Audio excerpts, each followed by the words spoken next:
What does it actually mean to be a fractional CPO or CHRO? And could it be the right career move for you? It's a fairly new job title. I hadn't even come across it until a few years ago. So I'm excited to be exploring it today, and I hope that you're going to find the conversation really helpful. I am so grateful to Lorna Bains for joining me for this episode. It's part of the special HR Coffee Time series where I speak with Chief People Officers and I ask each of them the same 9 questions that were chosen by you, the HR Coffee Time listeners. I always throw in a few extra questions as well when I think you'll want me to dig a little bit deeper. And because Lorna is a fractional CPO, it was the perfect chance to ask her some specific questions about what this role is really like. She takes us inside the world of being a fractional CPO, explaining what it involves and sharing brilliant tips on how to succeed in it, as well as how to succeed in any CPO role. To tell you a little bit more about Lorna, she is a hugely experienced HR and business transformation leader. She's passionate about helping people and organisations thrive, and she's known for her pragmatic, creative, solutions-focused approach.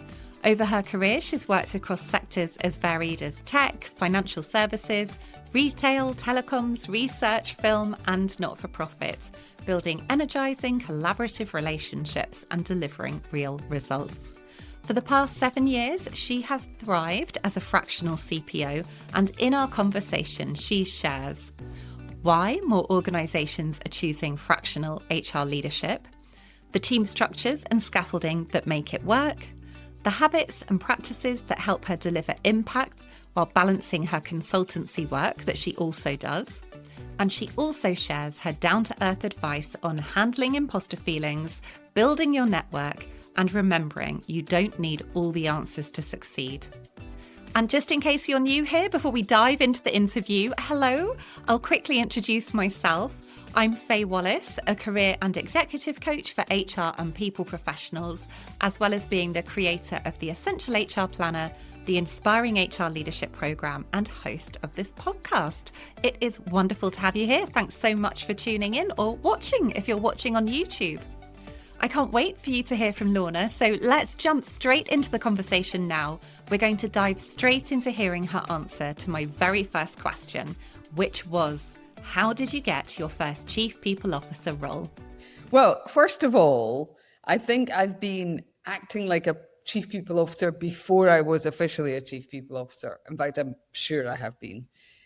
So I don't always get too hung up on titles. But to answer your actual question, in my current CPO life, I started working with Disguise as a contractor, as a freelancer. I went there on a 60-day project to help them set up their HR function. And the plan was that I would do that for 60 days and then I would leave. 7 years later, here we still are. So how did that actually happen, to answer your question? A Justin Timberlake concert was involved. That's another story for another day. I think how did I get the job? I talked a lot with at the time there was only a CEO in terms of the C team for this business. It was a scaling enterprise, and I think I talked a lot about accelerating business growth. I talked a lot about creating sustainably and quickly creating value for shareholders and creating an environment where everyone could belong and do their best work. And I think those are the things, the fact that that's my focus and still is my focus. And I think that's why I got the job. But you'd have to ask the CEO that, probably. And so, I have so many questions spinning off of this one answer. First of all, I feel like I really should ask how the Justin Timberlake concert was involved. Going to see Justin Timberlake was the first time that I saw Disguise's product in action. And it really brought home for me the purpose of the work that we do, and the excitement and the joy on everyone's faces. So connecting that to Disguise's product, to the work that a people team does to create the right environment, joining all those three things together is what persuaded me to join Disguise, and is why I'm still there. What an absolutely brilliant story, and so lovely to hear how it all connects together. And for anyone listening who hasn't come across Disguise before, do you want to just quickly tell us what the company does? Disguise is the future of entertainment. Disguise exists to power artists such as Justin Timberlake, live events, fixed installations, theatres, stadiums, broadcast, film, technology that enables fully immersive entertainment. It sounds so exciting. I'm going to be looking it up in more detail afterwards, and I'm sure everyone else listening will be as well.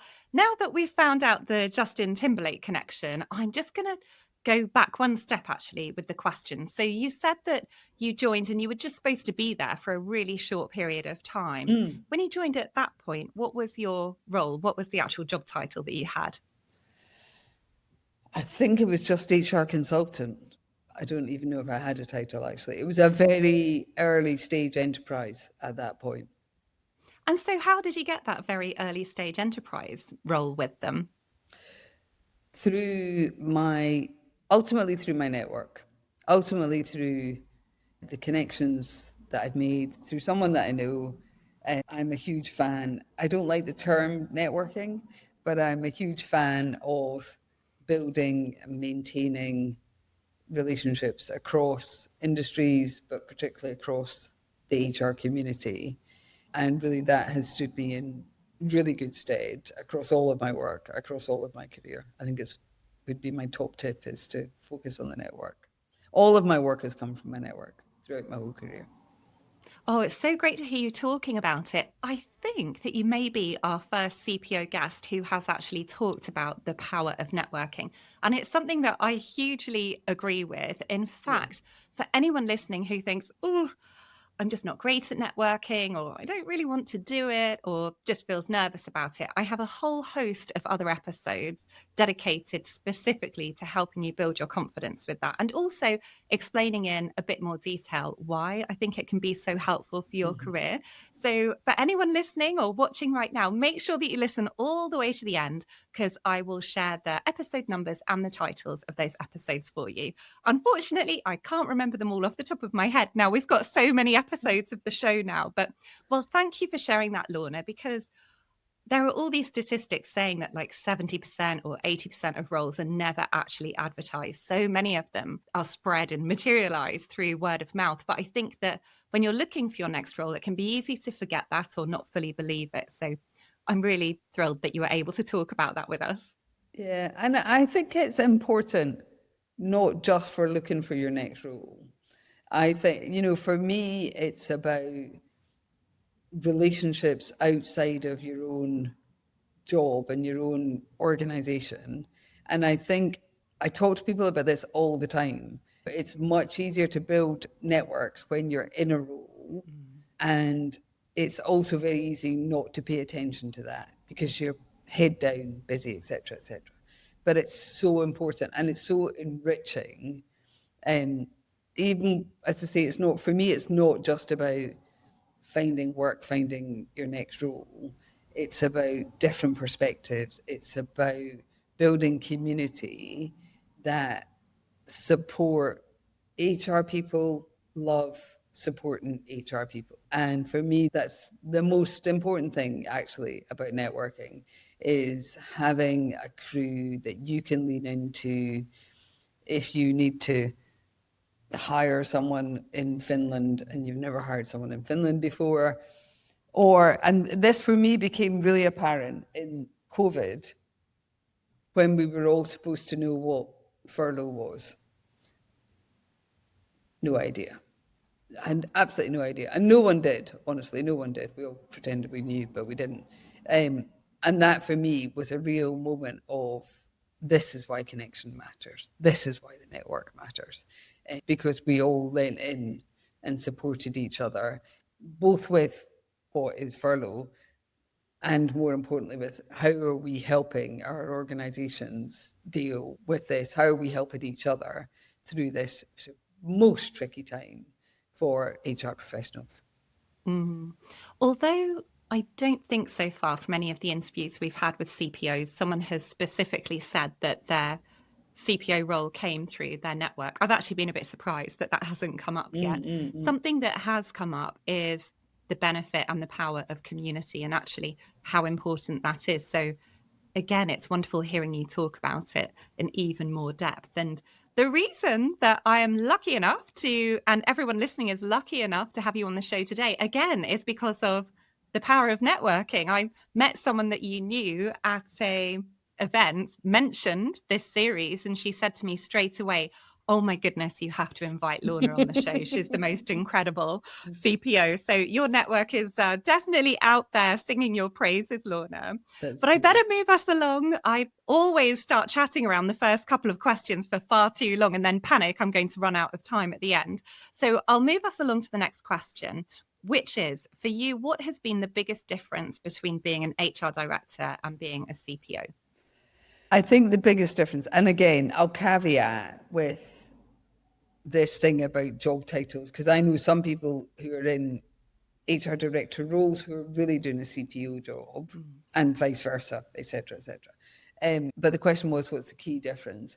And I think it is about creating, I think a CPO role is by its nature more strategic, whatever that actually means. But for me, it's about creating a vision for the future and steering an organization towards that.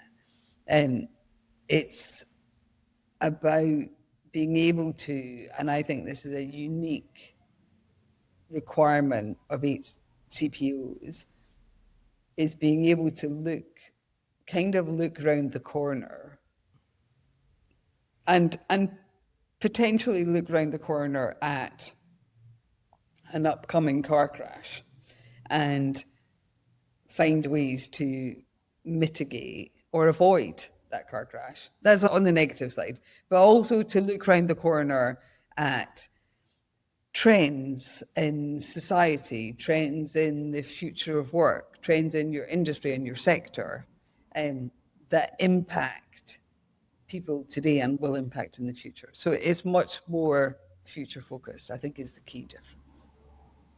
It really made me think of another episode of the show, actually, when we had Dr. Max McEwen on as a guest, and he's the author of the strategy book. And he talked about that power in being able to see round corners. And I think that, well, I know that when he said that, I found that intimidating, I guess exciting and intimidating at the same time. But it's brilliant to hear you breathing life into that and saying, yes, that is the case. That's what happens. Yeah. I'm going to move us on in a little bit to a question around which skills, habits, or practices have most helped you succeed.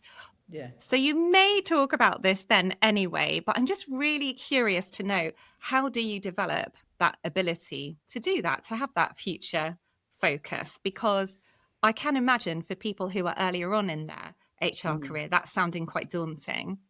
I think it goes back to the discussion we just had about networking. And yeah, again, I hate the term. Networking for me is just building relationships, being curious, listening a lot, listening without judgment, listening without having to have your ego at play. And for me, that's how I really, I deeply listen. I'm deeply curious, and that's been a thing I've had my whole life. Deeply curious about what people do for a living, about why they get out of bed in the morning. I've just find that fascinating. So I think that how you do that is by remaining open, remaining something of a consultant. And so I have a consultancy life as well, and I think I operate like a consultant. I'm like through and through. That's how I operate. And what that gives me is the ability to step back and to diagnose problems. And that So your question was about how do you look around the corner? Mm. I think that's it really. I think listening to other people, I think having a curious mindset, having something of a growth mindset as well makes a huge difference, because I think it is about looking around the corner with optimism and with some positivity and hope. Like we've got to have that. We've got to have that. The world's a tricky place. And so I think it's about that really. And you just mentioned your consultancy work. That is something I must ask you about, because your job title is actually fractional Chief People Yes. Officer, because you have got your consultancy business as well. For anyone who hasn't come across the term fractional at all before, or particularly Yeah. fractional Chief People Officer, could you explain a little bit more about how that may be different being, yeah, I don't know, not a fractional Chief People Yeah. Officer? So a fractional means part-time. Fractional is the new 2020 something term for part-time. And in my humble opinion, I think fractional has become a word because there are a lot more people doing it now, and uh, there are a lot more men doing this kind of work, part-time work now. So it used to be called part-time. Part-time used to be something that women did because they had kids. Fractional is it just is part-time. What's key about fractional executive roles is having all the right scaffolding around to make sure that things can be delivered and you don't need to be there 5 days a week. And the reason that I got into doing fractional work, and there's a huge trend towards this, um, particularly in emerging and growing businesses. There is a real need for strategic HR. There's a real need for a CPO, but you don't need one 5 days a week. So that's how the arrangement that we came up with, and that was some 7+ years ago. And I've definitely seen much more of a trend for this over the past 3 or 4 years. It's become much, much more prevalent. And it really does make sense for a lot of businesses where, as I say, you need that senior level expertise. You need that senior level experience, because a lot of CPO work is based on experience. But you just don't need it all the time. And so how do you build around that? Again, depends on where the business is at. And it might be that there is a 5 day a week operator in the business, or it just depends what the business needs. Gosh, I know there'll be loads of people listening or watching Lorna who will now be thinking, perhaps this is the career for them. I can see so many benefits to it. And for companies, it just makes Yeah. complete sense if you are smaller and growing to be able to tap into that expertise without having to hire someone who's going to be full time. So I know that you said it's going to completely depend on the organization as to how this works. But just to help bring the idea to life a little bit, would you be happy to share maybe how many days a week you do in that role, what kind of team you've put in place that means that everything's okay when you're not there, if there are any things you do to make sure everything's running smoothly while you're not there? It depends on what's going on in the business at a particular time. And it does ebb and flow. The needs ebb and flow. I think there needs to be, the way it works, the way I make it work is that I have fixed times when I'm on disguise time, and then fixed times when I'm doing my other work. And having that delineation is quite important. However, also making myself available at times outside of my disguise time is also important. So I think a lot of flexibility and agility is really key. I think having a really good plan is really important, because then it doesn't matter if you're in and out, you can stick to the plan. I think I have an amazing team at Disguise, and they are real experts in what they do. We have a model there where we follow, I guess it's, you might be familiar with the term T-shaped people. T-shaped people have a deep expertise in one area, and they have a broad generalist, they're strong generalists as well. So all the people team at Disguise are deep experts in particular areas, And they're all business partners with different parts of the business as well. So the business partnering element makes sure that there's coverage there all the time. And the center of excellence model and the fact that everyone does both of those things means that we have it covered. It sounds like it works really well. Yeah. And you must be enjoying it because you've been there for years doing it now. Yeah, I do. I love it. I love the business. I love the people. And it's just a fantastic group of human beings who do interesting, enriching, purpose-led work. And it's growing, and it's just a fantastic organization. Now I've done exactly what I said I wasn't going to do, which is get carried away with the first questions and start asking you loads of spin-off questions. I've realised of the 9 set questions that I ask every single guest who comes on the show for this series, I think I have only asked you 2. So Okay. I better move us along to the next one, which is, once you'd started your first CPO role, how was it different to what you'd expected? I think the engagement with the executive group, and this is not unique to Disguise, but it isn't universal, was really strong. I think I was pushing at an open door. So there was no resistance to what I was going to bring to the party. There was no resistance to what I brought to the table. I think that was probably the key thing. The engagement, the support was there 100%. And the allyship, actually. And so, is that what was different to what you'd expected? You hadn't expected there to be such an open door and everyone being so engaged. No, I think I've worked in lots of different organizations and with lots of different clients in my consulting life. And it's certainly changed over the years. There is a lot more reception. It's a lot, we are pushing at an open door a lot more. And there is still sometimes resistance. But I think definitely less than I was probably expecting. I don't know why I was expecting more resistance, probably just based on my experience. But no, there was no resistance. And in fact, it was embraced with open arms. What a wonderfully positive message to be able to spread, because I know for some of our other CPOs on the show, that hasn't necessarily been the case. They've had to really prove the value of what they're bringing to the organisation to get buy-in for ideas. So it's just fantastic to hear that isn't always the case. Thank you for sharing that.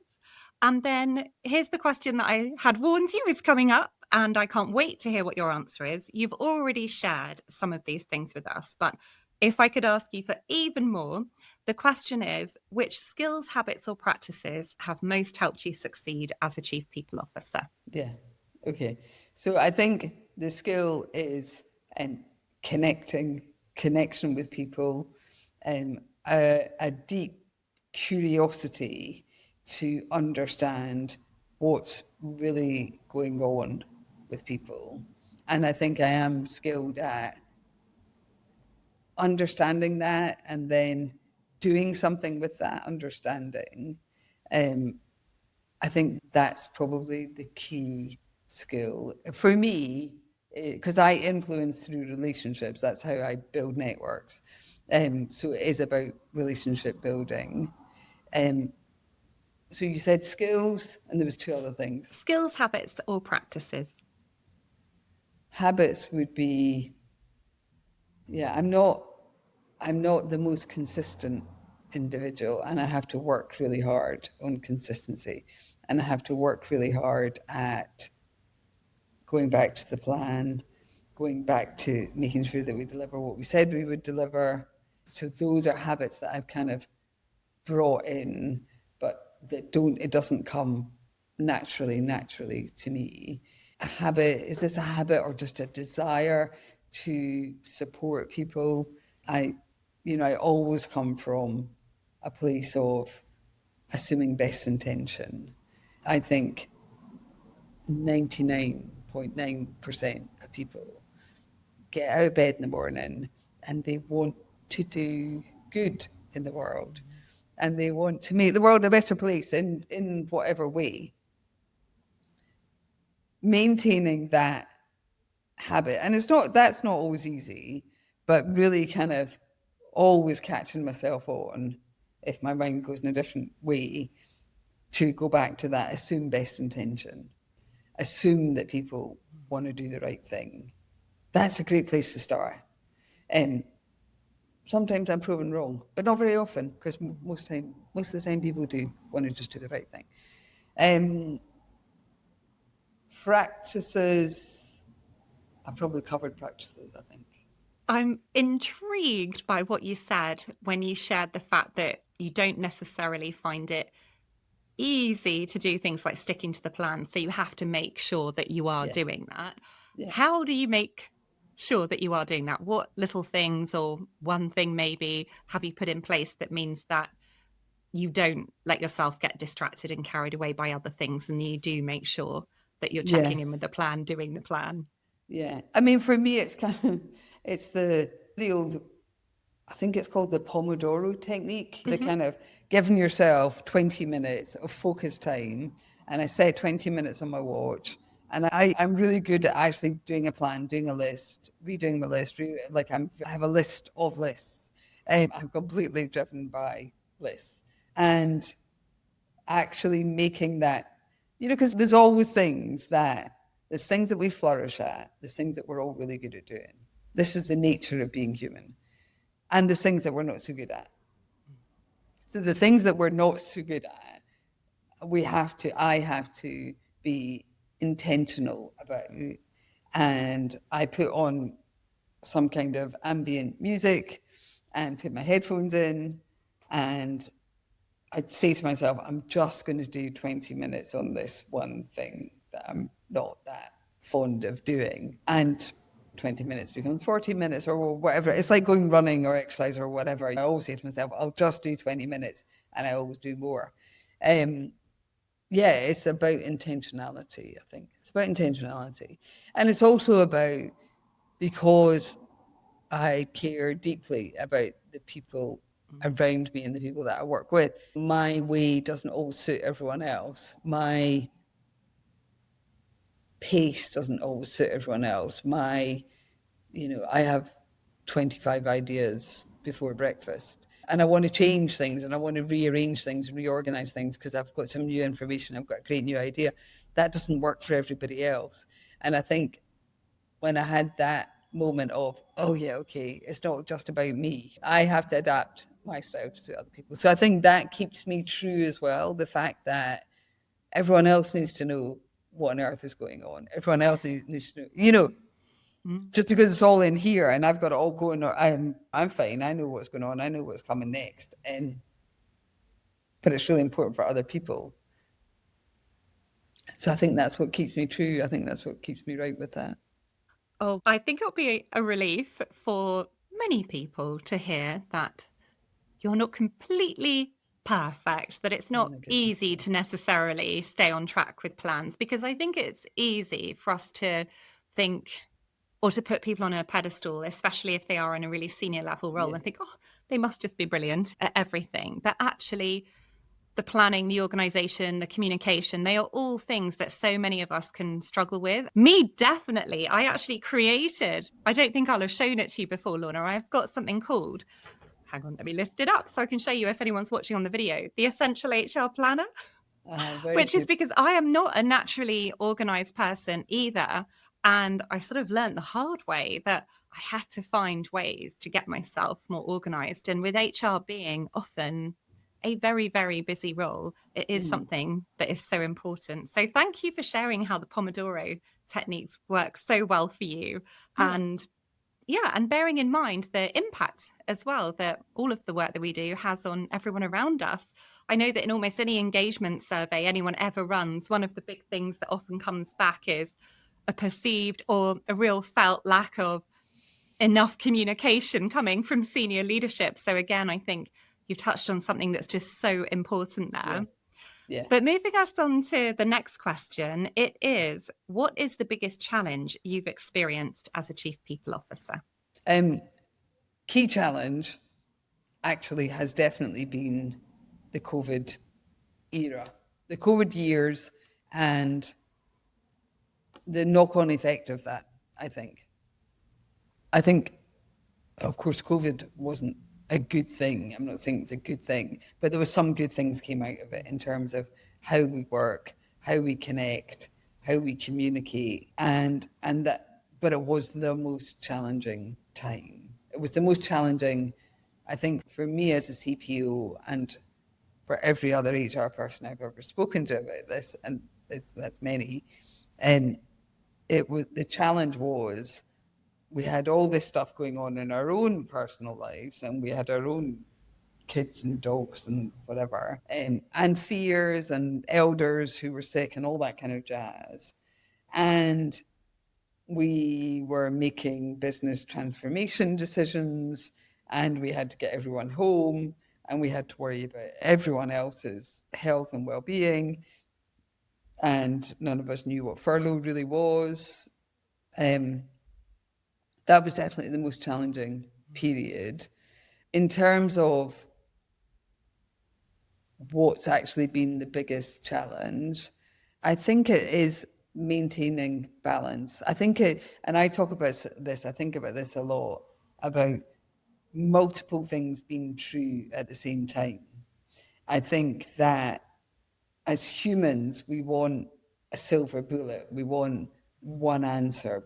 There is a correct answer to this. And that's almost never the case because we deal in human beings, and human beings are the most unpredictable thing about any business. So I think the biggest challenge is holding multiple truths at the same time and coaching, working with leaders to get that message over. Like you're right, and that person's right, and that person's right. Like everybody's, you've all got your own bit of the story. And then on the same theme, again, it's these multiple things being true at the same time. We've already talked about how, look round the corner, paint this vision of the future, and help everyone align themselves to that vision. And focus on performance today. This is this thing about multiple things being true. We need to think about the future. We need to plan for the future. We need to prepare for the future. We need to look at trends. We need to try and figure out the inconvenient thing about the future is it doesn't exist and no one really knows. So we need to do that. And at the same time, we really need to focus on where we are right now and how do we drive performance today? How do we drive engagement today? How do we drive happiness and joy at work? There's an idea. So that's the challenge. The challenge is this constant tension between multiple truths that seem to be conflicting with each other. It's a big challenge. Yeah. As you're describing it, I'm feeling stressed even thinking about it, Lorna. Yeah, I know. And it could be overwhelming, actually, because you could then get into, I don't know, what about geopolitics? What about climate change? Like, listen, it is a lot. And we were talking earlier about habits and practices. I think, or skills, this is maybe something that's a skill and a habit and a practice. Really, I try and look at what's here now, what's the elephant in the room right now, and what can we do to address that right now. And I think the way to avoid overwhelm is to really think about, okay, what can I actually influence? I can influence how I react. I can influence how I feel. I can't influence how someone else behaves, reacts, or feels. I can influence it, but I can't change that. I've gone off on a tangent. You haven't. I'm loving hearing all of this. It makes me think of that concept of locus of control and thinking about what is it that I can control in this moment when things start feeling really overwhelming. So not a tangent at all. It was fantastic to hear you talking about it in more detail, Lorna. And actually, I think it probably ties in quite well with my next question that I have for you, which is how do you maintain your mental well-being in such a high priority and demanding role? Yoga is my thing. Going for a walk before I start work in the morning, that's really good. And my day is so different depending on whether I leave the house before I start, on the days that I'm working from home, and depending on whether I get out and have a walk before I start or not. That's just It's a real thing that makes a difference to me, getting some vitamin D before I start my day. For me personally, it's also yoga is my thing, or running or swimming, or just exercise, I guess. Particularly yoga is my thing. My mat is like my safe space. Also, my phone doesn't work in the yoga studio, which is a good thing. You have to switch off. You have to switching off. We have to all make time to switch off. And I think also remember this is a job and it's important and significant. And aren't we blessed that, and I feel blessed that I do work that I love. I'm so fortunate that I do work that I love.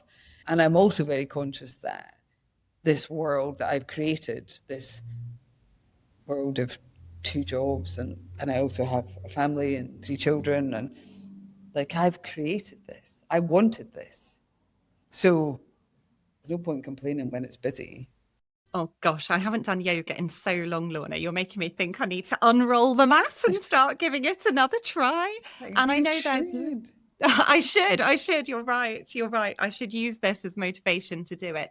And I know there's so much research that says that actually getting out and in the fresh air first thing in the morning is one of the best things that you can do. Exposing yourself to that sort of natural light is supposed to make a huge difference.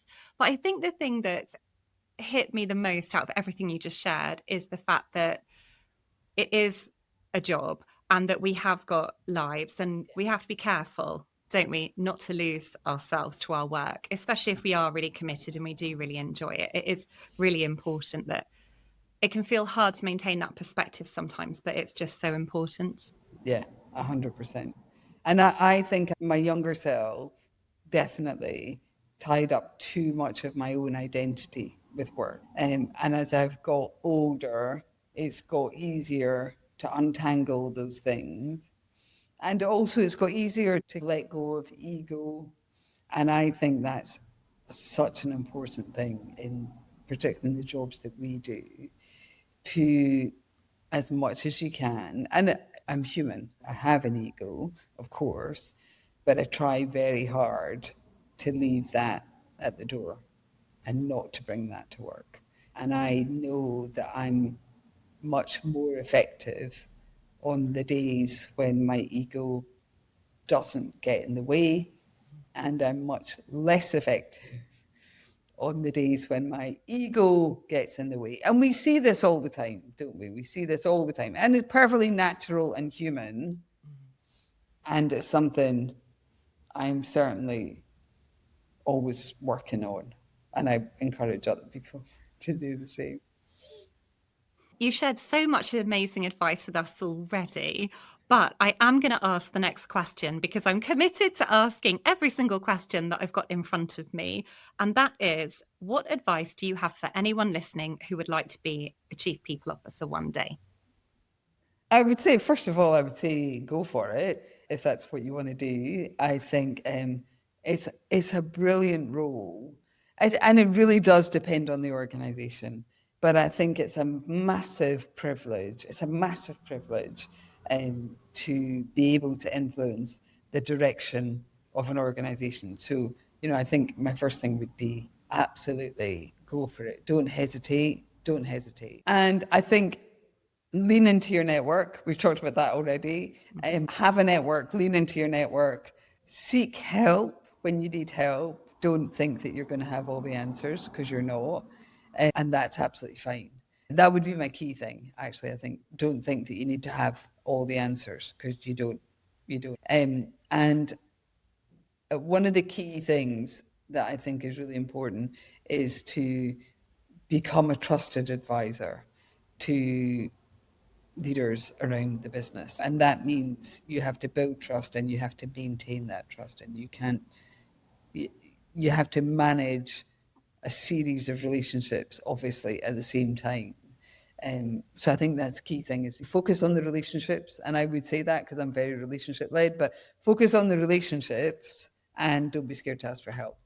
There can be a real worry about not knowing enough, not having enough expertise, not having all of the answers. And it's impossible. Like the remit that we have as people professionals is enormous and like ever growing. It's just not possible for any one person to have all the answers to everything. So that message of it's okay to not know everything and to Of ask for course. help is definitely a reassuring one. I feel like I need to start giving all the episodes a one word summary, and yours would definitely be reassuring. Good, good. That's fine. And yeah, which is a great message to have, isn't it? Yeah, yeah. And I think that's part of, I think I quite often, one of my epitaphs, well, probably many things, but one of them will be, this is really like what you're experiencing, executive team, whatever, is very normal and it's very human. And I say that quite often because I think, because I've got quite wide experience and wide relationships and I work with lots of different clients. So I know that it's actually true. But also, I think it's very reassuring for people to realize that what they're experiencing, what they are struggling with, is there's 10 other people struggling with the same thing over there. It's not just you. And I think that's the key thing we sometimes feel. And I certainly, my younger self, felt, a horrible degree of imposter syndrome and a horrible degree of, I'm not meant to be here. I'm going to get caught out soon.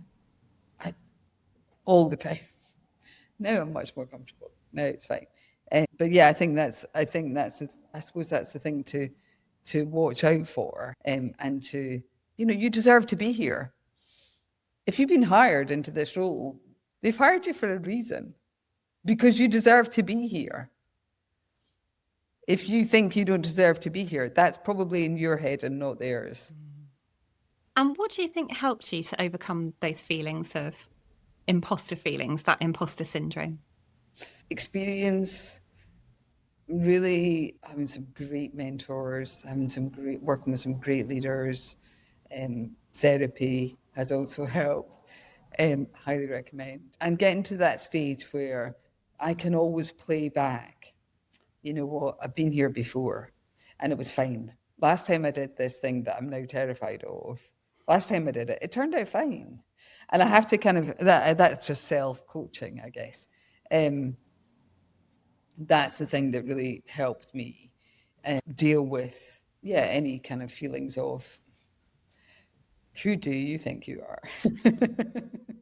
You may feel from everything you've just shared that actually it's the perfect answer to my next question as well, Lorna. So if you haven't got anything to add, please don't worry. But I am going to ask it to you anyway. It is, what is the one piece of advice you would give to anyone who is about to start their first Chief People Officer role and is nervous about it? Okay. I always have more advice to give. Don't worry about that, Faye. My one piece of advice for someone who's nervous and about to start a CPO role or any role, the first thing I would say is you're good enough. Sit with that. You're fine. You're good enough. And you keep saying that in your head. And the second thing I would say is find your allies, find your friends at work, in your network, find the people that you can lean into that will really help give you that kind of edge and that steeliness. There's a great framework called the personal boardroom, and maybe you can share the link to this, that was created by a lady called Zella King at London Business School. And I think about the personal boardroom quite a lot. I have, Lorna Inc. has a personal boardroom, and I have people who give me courage, and I have people who share their networks with me, and I have people who are functionally expert or industry expert, and I talk to different people about different things. And my experience is, I am going off at a tangent, but my experience is that people will always help you out. People will always, for the price of a cup of coffee, will always give you 45 minutes, half an hour to help you out. And I make sure that I do the same thing. I will always help anyone out. I'll help them out at least once, because I'm a firm believer in paying it forward. So I think that's it. Know who your allies are, know who you can lean into, and lean into them. ask people, and they will help you. It's great to hear about the concept of the personal board, and I will make sure that I share a link to the article that you just mentioned in the show notes and in the YouTube description. I have talked about having a board or certain key people to turn to in your network before. It's come up at least twice before on the show, so I'll make sure that I tell everyone what those episode numbers are and episode titles are, and I will put links to everything that we've talked about today and that you have very kindly shared today in the show notes for everybody. So that means we are at our very final question, Lorna, which is, are there any courses or qualifications you've taken that were particularly useful for succeeding as a CPO? Honestly, no, there isn't. And I think, and I've done lots of courses and qualifications that have been useful and interesting. And I think that the most important thing in this role is experience over qualifications. And I would say that to a lot of people, workers like us. Experience of different environments, stepping into things that are a wee bit uncomfortable or a wee bit different or a wee bit difficult, certainly stepping into things that you're scared of. That's really key. And that actually, for me, has been much more important than any particular qualifications. And when I look at hiring HR people, I rarely look at their qualifications. And I'm not saying you shouldn't do it, but I think what's more important is experience and is the ability to understand a business, to understand strategy, to align people's strategy to a business strategy, and to build relationships and get on with people and understand people are the most important things. That strategy bit that you just mentioned, I know so many people get incredibly worried about that. Yeah. How have you managed to develop that strategic understanding and to become confident with strategy and connecting people's strategy to business strategy? I think sometimes we get hung up on strategy because it's something you do at business school. Strategy for me is simply a collection of plans. And if you break it down like that, it's not quite so intimidating. I've never really had a problem kind of aligning, and I guess it's one of my skills in kind of connection, aligning people strategy and business strategy, or even coming up with people strategy that aligns with business strategy. How do you develop the skill is by being curious about how a business runs, curious about what motivates people. That's fascinating to me, why people do what they do, why people behave in the way that they do. So I think understanding that, having a deep curiosity is how you develop the skill. Asking lots of questions is how you develop the skill. I think I've been quite fortunate because it comes quite naturally. I'm quite a high level thinker. That's why I'm not always so good at the consistency piece, because I'm always chunking up, as it were. And I'm always rearranging. That brings us to the end of the show, and wasn't Lorna amazing? Not only am I really grateful to her for doing the interview and sharing so much brilliant advice, I need to make sure I say an extra thank you to her because she was incredible about the fact I made the fatal mistake of recording the episode while it was the school holidays. So I had to keep on pausing the recording to ask my sons to be quiet in the background. So if you're listening to this or watching it, Lorna, thank you so much for being completely unflappable throughout the whole recording. You were absolutely amazing. But coming back to you, the wonderful person listening or watching right now, as always, I'd love to know what stood out for you from what you heard in the episode. You can let me know in the YouTube comments, send me a message on LinkedIn, or if you're feeling very generous, you could even share a post about the podcast on LinkedIn and tag me in. I'd love to hear from you and know how the show has helped you. And it's always amazing if you're able to help spread the word of the show so we can reach even more HR professionals with it and help them. And if today's themes sparked your interest, there are some other episodes you might like to dive into next. There are a whole load on networking. There's episode 11, Networking, the 3 most important networks for your career. Episode 15, How networking can help your career. Episode 16, How to become more confident about networking. And episode 101, How to build confidence with networking for HR career success with Yvonne Walsh. Then I've got a couple that are focused on building your own personal board. There's episode 21, The 8 People Who Will Set You Up for Career Success with Sharon Peake, and episode 90, How a Personal Board Can Help Solve Your Challenges at Work. Then finally, the final episodes to let you know about are ones to help you with imposter syndrome. There's episode 36, 4 simple but powerful techniques to banish imposter syndrome with Joanna Lott, and episode 107, the impact of imposter syndrome at work and how to tackle it head on with Aoife O'Brien. I'll make sure that I put all the links to those episodes in the show notes for you so they're nice and easy to find, and they'll be in the YouTube description as well. So all that leaves me to say is thank you so much for listening. It's been fantastic spending this time with you.